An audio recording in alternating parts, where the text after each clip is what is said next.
But NCPB has said that the warehouse receipt system is what will make now these farmers very rich in near future. Where is it? Is it in the village? How will you take your 10 bags there or 5? Cartels are still there. You know, These you need cartels. thinking. You have to think hard and big. Some tycoon is having 10,000 acres. Another one is having 3,000 acres. Another one is having 30,000 acres. But if we had a clear land policy, so that land is meant for use, not for hoarding, not for prestige. Every Kenyan arable piece of land must sustain our agriculture and our food security. Not for somebody to brag, to take there his friends over the weekend. Let's go to my ranch, we eat nyama choma. We land there with a helicopter. People have invited me for such a thing. So I've found it very bad. And I tell them, you are coming to show us you can eat mbuzi on your 3,000 ranch. But Kenyans are fighting over a quarter and an acre of land and killing each other. You must have the courage to look at Chinese in the eyes and tell them you don't dump cheap things in this country. Look at Americans in the eyes and tell them we will not accept second-hand clothes. All right. Then you can talk about reviving the textile industry in this country. I see.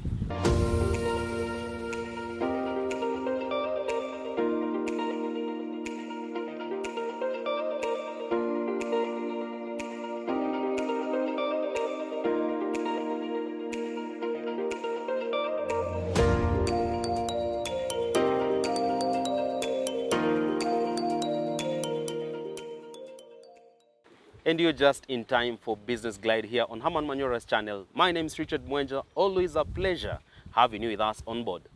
Now, Kenya's poverty level is indeed alarming if a new report by the Kenya National Bureau of Statistics is anything to go by. 58 years later after independence, where and when did we lose our bearing? And how do we navigate past this dark cloud? Now, to bring this conversation home, I'm joined by the phenomenal statesman, Kenya's renowned public scholar, and Kenya's most sought after political analyst, the first of his name, Herman Manyora. Sir, welcome on the program. I'm okay. I like the accolades. But you're a great guy. Too much wind and too much cold, but the weather is quite favorable. It's favorable, it's okay. I see. Yes. All right. A new report by KNBS, the Kenya National Bureau of Statistics, has shown that more Kenyans have sunk into poverty, especially between 2014 and 2018, with poverty index having jumped by 15 points up. As a senior citizen, what do you make of this? Where did the rain start beating us as a country? I think we have been moving towards this systematically over the years. All right. Bad policies, poor policies, both physical and otherwise. Little discipline in the way we use our money, what you people call fiscal discipline. I see. Excessive borrowing, projects that are priced. All right. Allowing a lot of goods into our country. I see. Low quality goods to compete with our cheap goods, to compete with our industries. All right, let me get your opinion from a general standpoint. Do you feel we've betrayed the efforts of our makers of the nation with regards to economic liberation that they fought for? Yes. I see.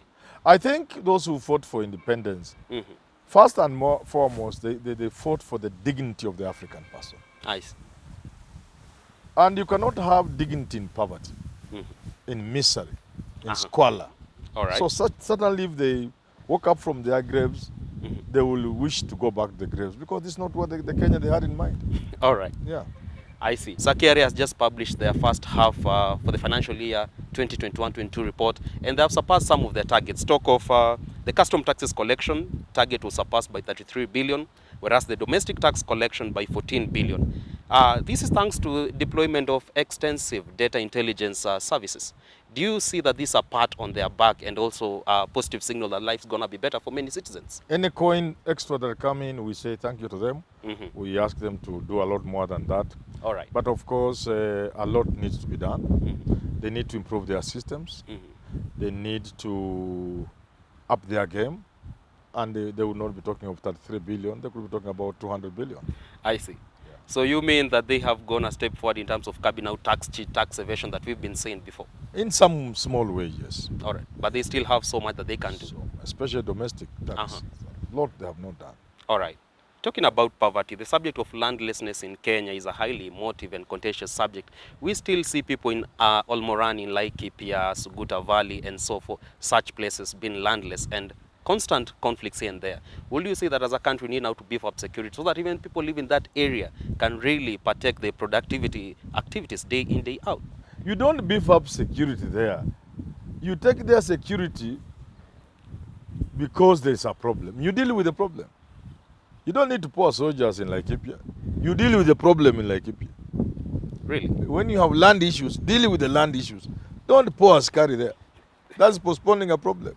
But talking about land, Yes. do you want to say that Kenya isn't blessed as much in terms of land mass, that we still have over 3 million Kenyans who are landless, yet we have the others who have even 100,000 of acres by themselves? We need a clear land policy, a clear land law. All right. The constitution makers were afraid of holding the bull by its horn. So they talked about acreage and other things about land, but they left it to parliament. It's one way of saying that they were afraid of handling it. We need to be clear about land. How do we use our land? Who owns land? For what purpose? For how long? What the least acreage? What the maximum you can have? What do we do with the land that is held for speculation? If you have 10,000 acres in Narok, you have never tilled it for the last 15 years, do we tax you? And if yes, how much and why are we doing that? All right. These are the things you have to put into consideration. But the much more serious one is, how do we explain that 60 years after independence, foreigners still own huge tracts of land in this country? That's where the Laikipia issue is, and some of these places. How can you claim to be independent when your fathers fought and died and were tortured and dehumanized, the best concentration camps, and then foreigners still own trucks and trucks of land? All right. I mean, what kind of independence are you talking about? Those are the things we must address. All right. Not taking their Askaris. I see. Talking about combating poverty and sticking to the land subject, we have seen some quotas say that land pricing in Kenya is a bit overstated. You get an acre which isn't actually supposed to go at 10 million. It's going at around even threefold that price. Do you say that Kenyan land prices are overstated, overpriced? Yeah, in the absence of clear laws on land, in the absence of clear policy, you are going to have land being overpriced because it's in the hand of speculators. I see. Let's start with the municipalities, towns. Municipality land is never for sale. It is to be allocated by an allocating authority for a specific development within a specific period. If you don't develop that land within the period, sometimes 48 months, it reverts back to the authority, like the city county of Nairobi. You get it? But now we allow people to be allocated land, then sell it. Then those who buy, sell it. Now, what was supposed to be free for development ends up costing 100 million. Per acre. It means, no, I'm talking of Nairobi, it can't be an acre, it can't be 100. 100 will 50 just by be a 100. small 50 by 100 or something. Yeah. It means that price must be factored into the price of the building. And that's why houses in Nairobi relatively are more expensive than New York. All right. Yeah, relatively. I see. Because you factor in the price of the house, the price of land, which shouldn't be the case. Outside there, because we are leaving poor Kenyans fight for small parcels of land, demand means then the prices of land will go high. So as poor Kenyans somewhere in Narok are buying a piece of land, an acre at maybe $1 million, $2 million, because only so much is available there for the small people to buy, for you and I. Some tycoon is having 10,000 acres. Another one is having 3,000 acres. Another one is having 30,000 acres. But if we had a clear land policy, so that land is meant for use, not for hoarding, not for prestige. Every Kenyan arable piece of land must sustain our agriculture and our food security. Not for somebody to brag, to take there his friends over the weekend. Let's go to my ranch, we eat nyama choma. We land there with a helicopter. People have invited me for such a thing. I've found it very bad. And I tell them, you are coming to show us you can eat mbuzi on your 3,000 ranch. But Kenyans are fighting over a quarter and an acre of land and killing each other. We still have internally displaced persons. Yeah, IDPs are still there.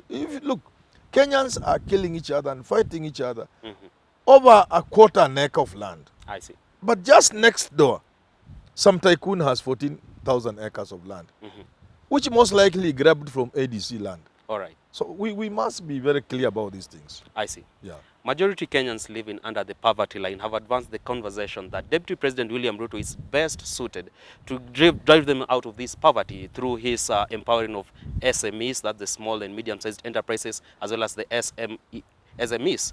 Do you feel, or do you rather subscribe to this argument that he's better placed to now drive They them are out of poverty? justified to think so. And because he has sold them populism, Yeah, the Mama Mboga. yeah, and he has thrown slogans around and floated billions. You know, to Mama Mboga was most people, if you say I'll put 100 billion to create jobs, you know, people can't question. I see. I mean, exactly how. If you say you'll put 50 billion to Mama Mbogas, do they question how, I mean, just what will it do? Just how much is 50 billion? All right. And just how much can it do? So yes, it can sell to people because they are not critical. But a critical mind like me, I know it's just a joke. All right. It's just politics. I see. And cheap politics at that. All right. Yeah. The poverty level in some of food basket regions, stock of Trans Nzoia, is still alarming. We have seen the on and off maize crisis going on, and the National Cereals and Produce Board adopted the warehouse receipt system. But still, farmers in those regions are saying this system is just suited to benefit the large-scale farmers, the multi-millionaires and billionaires at their expense. Do you feel that even as we boast we have food baskets in Kenya, those people are still going to be as much poor even with any system coming on board? Yeah, how do you expect a poor farmer, an ordinary Kenyan farmer, who does an acre and gets perhaps 25 bags of maize, how can you deliver your 10 bags of maize to those centers?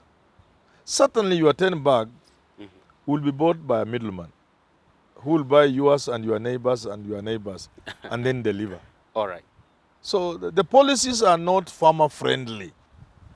The policies are broker friendly.